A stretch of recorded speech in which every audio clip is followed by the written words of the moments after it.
महात्मा गांधी जी ने जो बोले हैं उनके जीवन पर आचरण में लाए हैं वो सच्चे बोलना, अहिंसा का पालन करना और स्वदेशी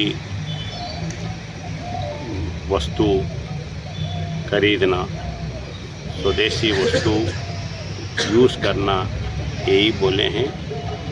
अभी अपन वही इतने साल के बाद भी वही आचरण करना अपने देश के लिए, सबके लिए अच्छा है।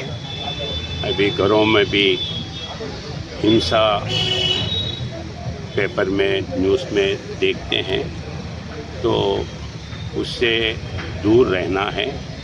वैसे ही अभी अपने देश के ऊपर बलवान देश जो समझते हैं वो अलग अलग रूप में फिर अपने को उनके हाथ में लेने के लिए कोशिश चल रहा है।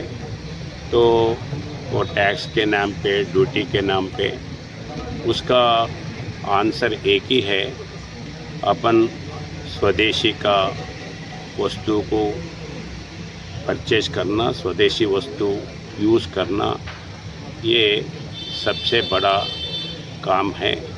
मैं आम पब्लिक को यही रिक्वेस्ट करता हूँ कि जो गांधी जी ने उस दिन बोला था, अभी भी वो ज़रूरी है आचरण करने के लिए।